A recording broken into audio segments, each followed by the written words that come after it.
Salam sejahtera semua. Sekarang kita akan memasuki topik baru unit 11 yaitu penaksiran dan penilaian. Untuk pengenalan, unit ini memperkenalkan konsep pentaksiran dan pengajaran kemahiran membaca. Dua konsep pentaksiran yang akan dihuraikan dengan mendalam ialah pentaksiran formal dan pentaksiran tak formal. Di samping konsep-konsep tersebut, unit ini juga akan menyentuh perkembangan baharu dalam pentaksiran, yaitu pentaksiran berasaskan sekolah, PBS. Definisi pentaksiran dan penilaian. Mentaksir dan menilai adalah dua istilah penilaian yang sering digunakan dalam bidang pengukuran, pengujian, dan penilaian. Matlamat kedua-dua istilah itu mungkin sama, yaitu untuk menguji pencapaian murid pada satu-satu tahap pembelajaran, tetapi pelaksanaan kedua-duanya adalah berbeza. Pentaksiran perlu selari dengan objektif hasil pembelajaran pada satu-satu sesi pengajaran dan pembelajaran. Pentaksiran adalah suatu proses yang meliputi pelbagai kaedah untuk menentukan tahap sesuatu ciri atau atribut yang dicapai seseorang pelajar bacaan setelah mengalami proses pengajaran dan pembelajaran. Berdasarkan tujuan dan pelbagai objektif, pentaksiran boleh dibahagikan kepada 4 kategori, yaitu pertama, pentaksiran sumatif. Pentaksiran sumatif biasanya dilakukan pada akhir sesuatu pengajaran, kursus, atau proyek. Dalam pendidikan, pentaksiran sumatif digunakan untuk memberikan grade kursus yang diambil oleh kepada murid. Kedua, pentaksiran formatif. Pentaksiran formatif biasanya diberikan kepada murid sepanjang sesi pengajaran, kursus, atau proyek. Pentaksiran formatif juga merujuk kepada pentaksiran untuk pembelajaran ataupun assessment for learning dan ujian rujukan kriteria, yaitu sebagai salah satu strategi membantu murid belajar. Dalam pendidikan, pentaksiran formatif ini mungkin berlaku kepada guru atau murid, memberikan maklum balas terhadap kerja murid, dan tidak semestinya dengan memberikan grade, karena tujuan pentaksiran jenis ini bukan untuk membandingkan pencapaian murid. Ketiga, pentaksiran berasaskan prestasi. Pentaksiran kategori ini sama dengan pentaksiran sumatif karena ia berfokuskan pencapaian. Biasanya ia berkait dengan pentaksiran berasaskan standar yang menggunakan tindak balas yang bebas berasaskan soalan-soalan yang standar. Tugasan yang diberikan itu didefinisikan dengan sempurna dan murid diarahkan mencipta, penghasilan, atau melakukan sesuatu. Biasanya ia melibatkan aplikasi pengetahuan dan kemahiran dalam dunia sebenar. Prestasi murid diukur daripada produk yang dihasilkan seperti mengecat, portfolio, pameran, atau kemungkinan suatu persembahan seperti ucapan, kemahiran atlet, musik, dan membaca. Keempat, pentaksiran internal dan eksternal. Pentaksiran internal ditentukan dan disemak oleh sekolah ataupun guru itu sendiri. Murid mendapat marka dan maklum balas daripada pentaksiran yang telah dibuat. Pentaksiran eksternal pula ditentukan oleh sesuatu badan atau sindiket seperti Lembaga Peperiksaan Malaysia. Kertas pentaksiran ditandakan oleh pakar dari luar. Murid hanya mendapat marka pentaksiran sahaja dan mereka tidak dimaklumkan tentang kelemahan mereka. Penilaian.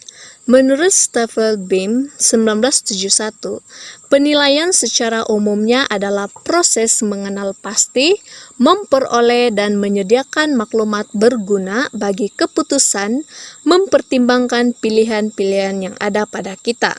Penilaian menentukan jurang perbezaan antara apa yang dihasilkan dengan apa yang dihasratkan dari sesuatu program pendidikan. Penilaian merupakan pertimbangan profesional, yaitu proses yang membolehkan seseorang membuat keputusan. Meskipun banyak definisi penilaian pendidikan dikemukakan oleh pakar-pakar seperti Staffelbeam 1971, Thorndike dan Hagen 1977, dan Kubizen dan Borich 1996, pada asasnya penilaian merupakan suatu proses membuat keputusan yang sistematik, melibatkan pengenalpastian, pemerolehan, dan pentaksiran maklumat yang berguna bagi pertimbangan pilihan-pilihan keputusan berasaskan suatu objektif pendidikan. Dari segi pengajaran dan pembelajaran bacaan, penilaian boleh didefinisikan secara ringkas sebagai satu proses sistematik untuk menentukan sejauh mana objektif pengajaran dan pembelajaran bacaan di bilik darjah tercapai. Sekian. Assalamualaikum dan salam sejahtera. Nama saya Muhammad Safwan bin Muhammad Nasri, berdabur metrik di 2019-108-9025 akan menerangkan pentaksiran berasaskan sekolah iaitu PBS. Apa itu pentaksiran berasaskan sekolah iaitu PBS? PBS merupakan satu pentaksiran yang dilakukan oleh guru semasa proses pengajaran dan pembelajaran di dalam kelas semasa kelas berlangsung. Pentaksiran berasaskan sekolah iaitu PBS diperkenalkan dalam sistem pendidikan kebangsaan, merupakan satu bentuk pentaksiran yang bersifat holistik, iaitu menilai dari segi aspek kognitif, intelek, afektif, iaitu emosi dan rohani, psikomotor, iaitu jasmani, dan juga sosial. Pentaksiran ini selaras dengan falsafah pendidikan kebangsaan. PBS ini bertujuan untuk melihat kemajuan dan pembelajaran serta pencapaian prestasi seseorang murid secara adil dan juga secara seksama, serta mendapatkan gambaran secara keseluruhan terhadap potensi murid. Pentaksiran berasaskan sekolah merupakan pentaksiran yang dilaksanakan oleh pihak sekolah mengikut prosedur yang telah ditetapkan oleh lembaga peperiksaan. PBS ini mentaksir proses dan produk secara formatif, iaitu Assessment for Learning and Assessment as Learning, dan secara sumatif, iaitu Assessment of Learning. PBS ini mentaksir dua bidang, iaitu bidang akademik dan bidang bukan akademik. Bidang akademik terdapat dua, iaitu pentaksiran sekolah dan pentaksiran pusat. Manakala bidang bukan akademik ialah pentaksiran psikometrik dan pentaksiran aktiviti jasmani, sukan dan kurikulam, iaitu PAJSK. Ciri-ciri PBS. Terdapat beberapa ciri-ciri PBS yang perlu guru ikut untuk memastikan keberkesanan PBS ini dijalankan di dalam kelas. Yang pertama ialah pentaksiran jenis ini melibatkan guru dari awal hingga akhir pengajaran, iaitu dari merancang pentaksiran pembelajaran, mengenal pasti dan membina tugasan dan alat pentaksiran yang sesuai, memantau pelaksanaan dan juga mentaksir kerja murid.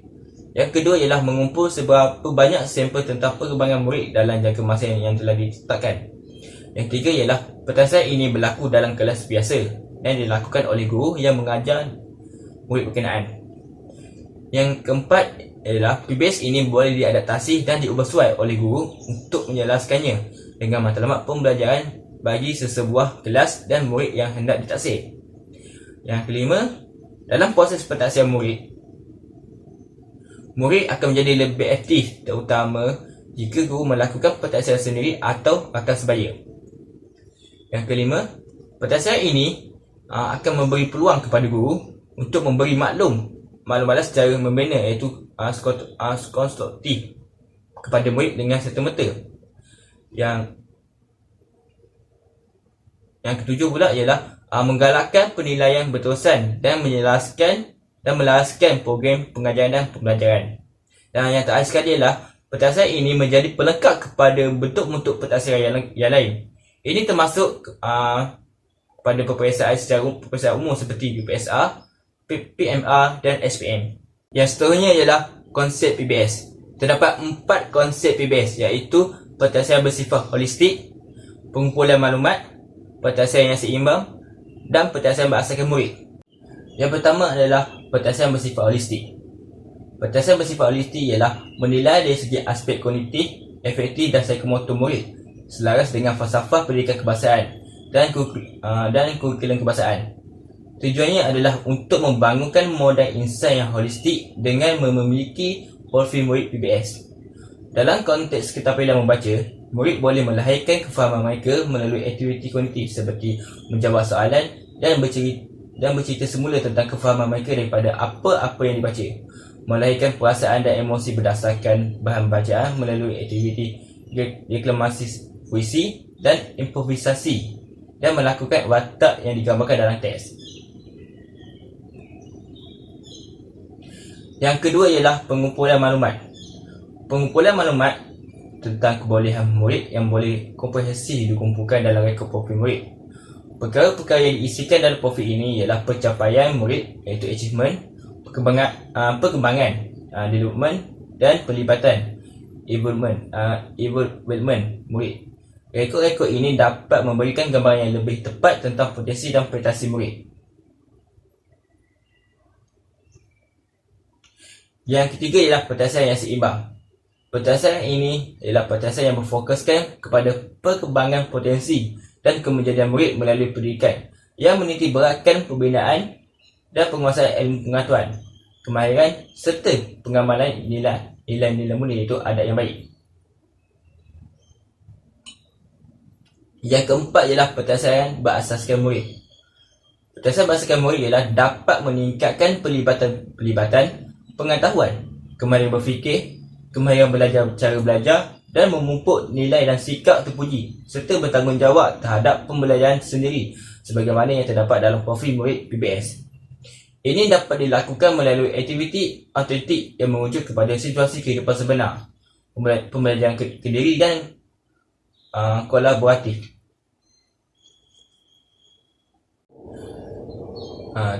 Terdapat 6 istilah yang telah digunakan dalam dokumen standard prestasi. Yang pertama ialah BAM. BAM ialah label yang digunakan untuk menunjukkan aras tertentu yang telah disusun secara hierarki bagi tujuan pelaporan individu. Yang kedua adalah standard. Standard ialah pernyataan tentang sesuatu domain yang merujuk kepada standard aras yang tertentu dan bersifat generik bagi memberikan gambaran secara holistik tentang individu. Yang ketiga ialah standard prestasi. Standard prestasi ialah pernyataan tentang tahap perkembangan pelajaran murid yang diukur berdasarkan kepada standard dan menunjuk kepada kedudukan murid dalam perkembangan atau kemajuan pembelajarannya. Perkembangan dalam standard ini terbagi kepada dua, iaitu perkembangan secara mendatar, iaitu construct, dan perkembangan menegak, iaitu BAM. Pertumbuhan murid ini dijelaskan dengan satu atau lebih petunjuk prestasi, iaitu qualify, menggunakan perkataan atau rangkaian kata yang betul untuk menggambarkan standard hasil pembelajaran. Yang keempat ialah deskriptor, iaitu pernyataan yang menerangkan perkara yang diketahui dan dikuasai oleh murid berdasarkan standard kualiti yang dapat ditahsil dan dicapai. Yang kelima adalah evidence. Terdapat dua jenis evidence. Yang pertama adalah evidence murid. Evidence murid ialah pernyataan yang menerangkan cara-cara murid melaksanakan perkara yang diketahui dan dikuasai berdasarkan deskriptor. Yang kedua ialah evidence instrument. Evidence instrument ialah bahan atau apa-apa bentuk bukti yang dapat ditunjukkan oleh murid yang melaksanakan sesuatu tugasan dalam bentuk produk atau proses seperti penulisan, laporan, foto, grafik, artifak dan lain-lain. Yang terakhir sekali ialah instrumen.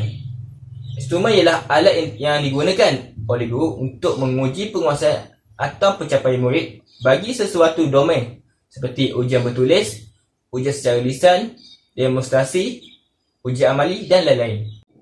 Yang seterusnya ialah proses mentahsil kemahiran membaca. Di dalam dokumen standard prestasi bahasa Melayu mengandungi 3 kemahiran asas, iaitu kemahiran lisan, kemahiran membaca dan kemahiran menulis. Kemahiran lisan ditandai dengan L. Manakala kemahiran membaca ditandai dengan B, dan seterusnya ialah kemahiran menulis yang ditandai dengan T. Ketiga-tiga kemahiran ini disusun mengikut BAM, pernyataan standard, deskriptor dan evidence. Bagi memudahkan guru, pihak KPM telah menyediakan kod tertentu bagi mengurangkan masa sesuatu pernyataan. Sebagai contoh ialah B1 bermaksud pernyataan standard B1. Kemudian B1 di B1 bermaksud pernyataan standard B1, deskriptor kemahiran membaca 1. Dan B1 di B1 I1 bermaksud pernyataan standard B1, deskriptor kemahiran membaca 1 dan evidence 1. Yang seterusnya ialah kerangka pelaksanaan PBS. Proses PBS dimulai dengan memilih pernyataan standard dan deskriptor yang terdapat dalam dokumen standard prestasi. Jika sekolah telah membuat perancangan pengajaran tahunan, kerja guru akan jadi lebih mudah kerana biasanya dalam perancangan pengajaran tahunan tersebut terdapat pernyataan standard dan deskriptor yang telah dicatat mengikut minggu. Kemudian, guru perlu memikirkan instrumen yang paling sesuai untuk mengukur prestasi pembelajaran muridnya. Kerangka pelaksanaan PBS secara terperinci dapat dilihat dalam gambar raja. Yang pertama ialah merancang bagi menentukan pernyataan standard, deskriptor dan instrumen pentasiran. Yang seterusnya ialah mengajar dan bertasir evidence, iaitu pentasiran tidak formal. Dan yang ketiga ialah melaksanakan pentasiran iaitu pentasiran formal. Kemudian guru akan merekod dan menganalisis. Yang seterusnya menganalisis dan data. Dan guru akan melaporkan jika perlu untuk mengenal pasti penguasaan pembelajaran bagi murid. Dan sekiranya murid berjaya dalam penguasaan pembelajaran tersebut, mereka akan diberikan tindakan susulan pengukuhan ataupun diteruskan dengan pembelajaran yang baru.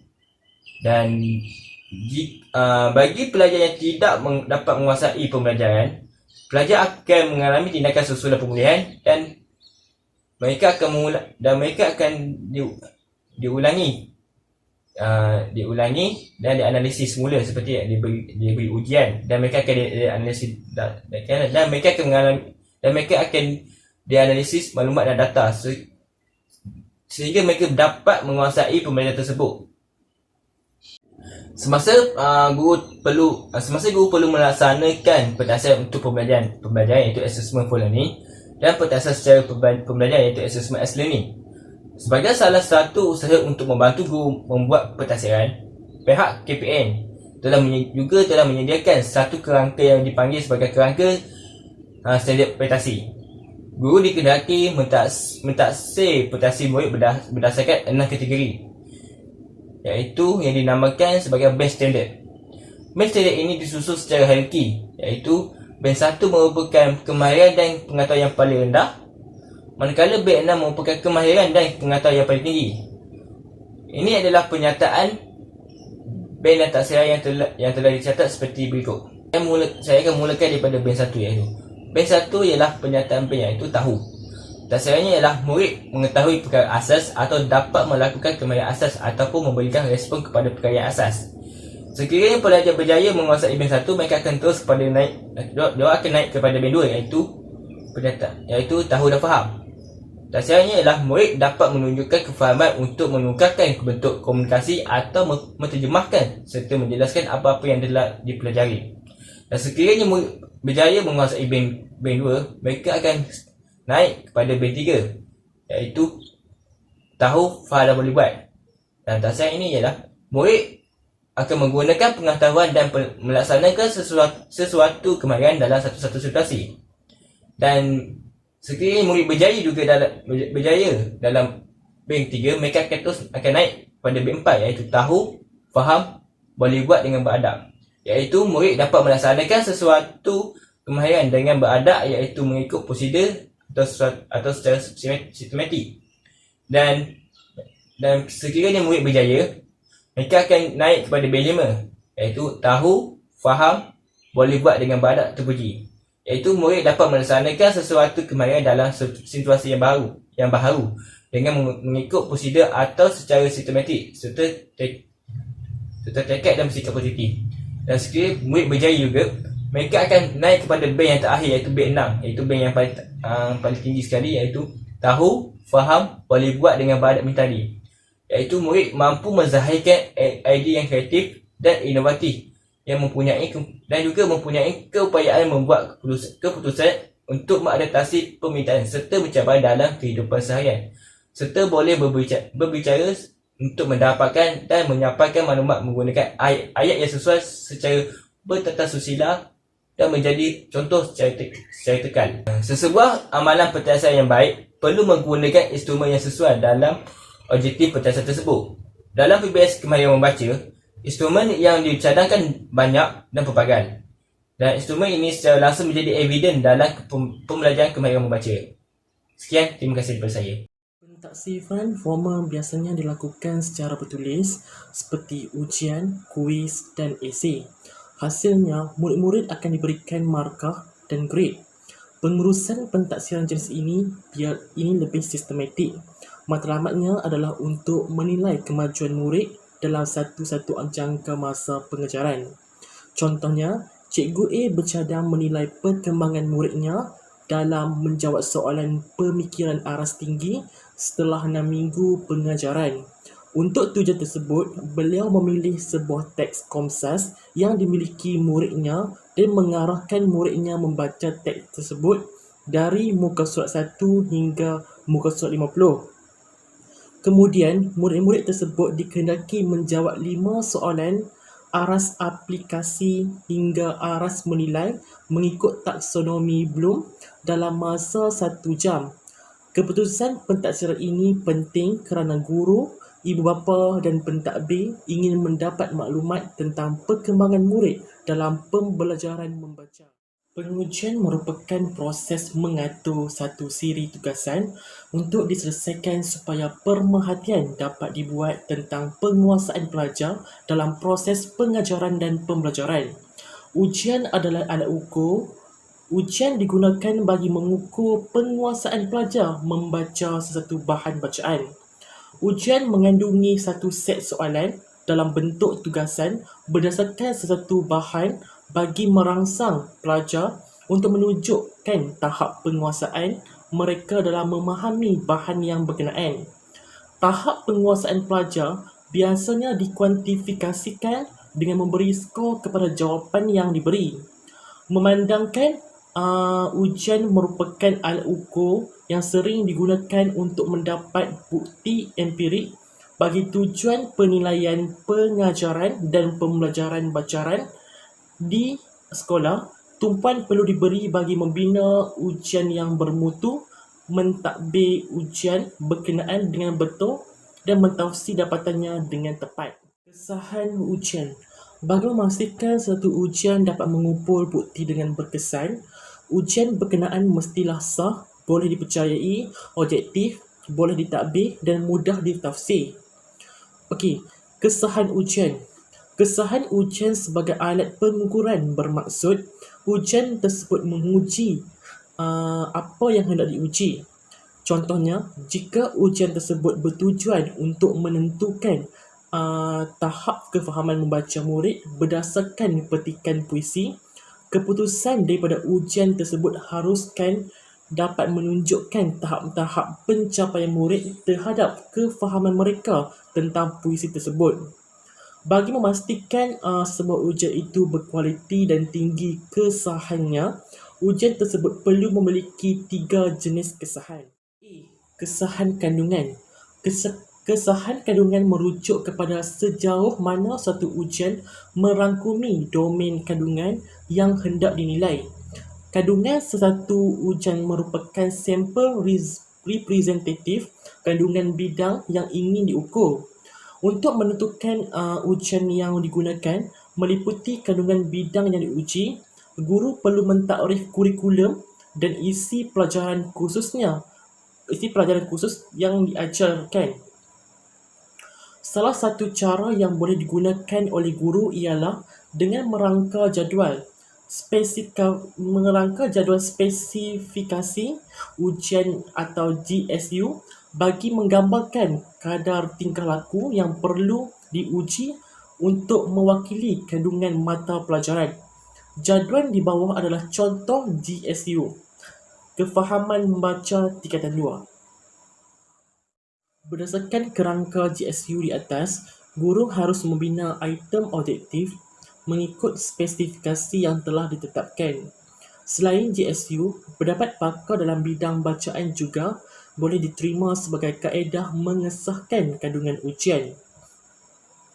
Misalnya, profesor dalam bidang bacaan boleh digunakan bagi memastikan ujian yang dibina mempunyai kesahan kandungan yang tinggi. B. Kesahan gagasan. Gagasan merupakan sekumpulan konsep yang ada pada fikiran tetapi tidak dapat dilihat objeknya secara langsung seperti pencapaian, kecerdasan dan kreativiti. Setiap gagasan dalam bidang pendidikan mengandungi konsep-konsep yang rumit dan terdiri daripada banyak faktor yang saling berkait dan suka dicerakinkan. Setiap gagasan mungkin diperlihatkan dalam suatu situasi tetapi tidak pada situasi lain. Sebab itu, tidak ada satu ujian yang boleh mengukur sesuatu gagasan dengan tepat. Oleh sebab gagasan tidak dapat dilihat, pengukuran ke atasnya juga tidak dapat dilakukan secara langsung. C. Kesahan berkaitan dengan kriteria. Kesahan berkaitan dengan kriteria merujuk kepada sejauh mana kaitan antara pencapaian dalam sesuatu ujian dengan kriteria luaran yang berkecuali. Kesahan berkaitan dengan kriteria mempersoalkan sama ada ujian tersebut sah untuk mengukur kriteria yang hendak diukur. Sekiranya kriteria luaran yang berkecuali itu sah bagi mengukur kriteria yang hendak diukur, maka kaitan yang bererti antara ujian dengan kriteria luaran tersebut menunjukkan kesahan berkaitan dengan kriteria yang baik. Seterusnya, cara memastikan soalan anda mempunyai kesahan kandungan, gagasan dan kriteria yang tinggi ialah melalui kebolehpercayaan, keobjektifan ujian dan kebolehtakbiran. Kebolehpercayaan merujuk kepada ketegalan ujian dalam mengukur apa yang hendak diukur. Ujian yang mengukur satu gagasan dengan skor yang tekal dikatakan mempunyai kebolehpercayaan yang tinggi. Sebaliknya, ujian yang menghasilkan skor yang berubah-ubah mempunyai kepercayaan yang rendah. Sesuatu ujian yang mempunyai kebolehpercayaan yang tinggi tidak semestinya sah. Bagaimanapun, sesuatu ujian yang sah biasanya boleh dipercayai. Seterusnya, keobjektifan. Keobjektifan ujian berkait dengan sejauh mana penskoran satu jawapan ujian bebas daripada pertimbangan pemeriksa. Jawapan yang sama mestilah mendapat skor yang sama walaupun diperiksa oleh dua orang pemeriksa yang berlainan atau lebih. Sekiranya dua atau lebih pemeriksa memberi skor yang sama kepada jawapan yang sama, maka ujian tersebut mempunyai keobjektifan yang tinggi. Seterusnya, kebolehtakbiran. Sesuatu ujian mestilah boleh ditakbirkan dengan sempurna. Pentadbiran ujian yang sempurna sangat penting supaya semua murid mempunyai suasana yang sesuai untuk memberi jawapan yang terbaik. Dengan adanya suasana yang sesuai, kita lebih yakin bahawa jawapan yang diberikan oleh murid adalah berasaskan penguasaan murid dalam bidang yang diuji dan bukannya sumbangan faktor-faktor. Baiklah, jika sebentar tadi rakan saya sudah menerangkan berkaitan dengan pentaksiran formal, maka kali ini saya Nur Hafizah binti Ali Munir akan menerangkan pula berkaitan pentaksiran tak formal. Pentaksiran tak formal ini juga sebenarnya dikenali sebagai pentaksiran alternatif atau kata nama yang lainnya adalah pentaksiran autentik. Secara tidak langsung, pentaksiran jenis tak formal ini dapat memberi gambaran secara keseluruhan tentang kemahiran, tentang kebolehan dan tentang perkembangan berterusan yang ada dalam diri murid tentang pencapaian tahap pembacaan mereka. Pentaksiran formal dan juga pentaksiran tidak formal adalah berbeza sama sekali dan ini dapat diperhatikan melalui 3 ciri yang berikut iaitu berkaitan dengan tujuannya, berkaitan dengan pelaksanaannya dan juga berkaitan dengan alat pengukuran yang digunakan sepanjang proses melakukan pentaksiran itu dibuat. Baiklah, dari segi tujuan, pentaksiran tidak formal ini adalah untuk membimbing murid mencapai kemahiran-kemahiran tertentu yang telah disasarkan oleh guru mereka. Dari segi pelaksanaan, pentaksiran tidak formal ini adalah berbeza dengan pentaksiran formal. Jika pentaksiran formal dilakukan pada waktu-waktu tertentu yang telah ditetapkan, maka sebaliknya bagi pentaksiran tidak formal ini kerana pelaksanaannya berlaku pada sepanjang masa asalkan berada dalam tempoh kemahiran pembacaan itu diterapkan. Pelbagai kaedah juga digunakan sepanjang penerapan kemahiran membaca ini. Antaranya adalah dari segi pemerhatian, iaitu guru memerhati perkembangan pelajarnya. Yang kedua adalah dari segi kaedah temuduga, di mana temuduga digunakan untuk mengetahui secara lebih mendalam berkaitan sesuatu permasalahan atau perkara yang dihadapi oleh murid berkaitan dengan kemahiran membaca.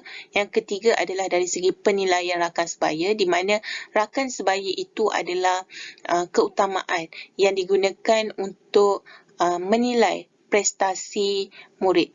Yang keempat adalah pentafsiran prestasi yang menunjukkan tentang perkembangan pelajar berkaitan kemahiran tersebut. Seterusnya adalah dari segi kaedah portfolio, iaitu sesuatu tugasan yang telah diberikan, tugasan-tugasan tertentu. Yang seterusnya adalah perbincangan dan akhir sekali adalah penilaian kendiri. Baiklah, dari segi alat pengukuran pula, pentaksiran tak formal ini menggunakan pelbagai alat pengukuran dan ianya bergantung kepada objektif pentaksiran yang hendak dicapai oleh guru. Instrumen inventory yang dikehendaki atau yang digunakan sebagai alat pengukuran adalah seperti senandai semak, rubrik skala dan juga catatan guru juga boleh dijadikan sebagai salah satunya.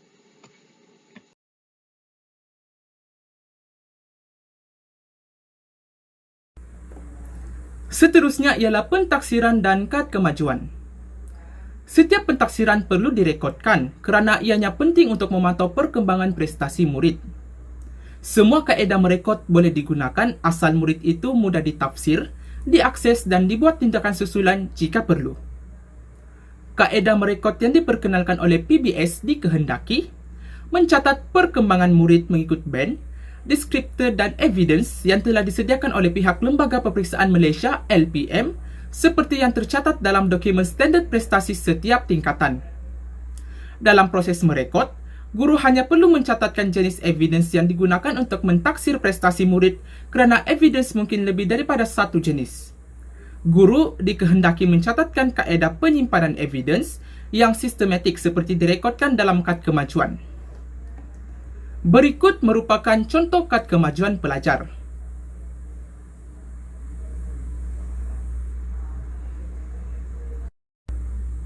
Kesimpulannya, dua maklumat pentaksiran dan penilaian yang guru perlu tahu ialah mengetahui keberkesanan kaedah dan strategi yang digunakan untuk mengajar dan mengetahui daerah kelemahan dan tahap pencapaian murid tentang perkara yang diajarkan.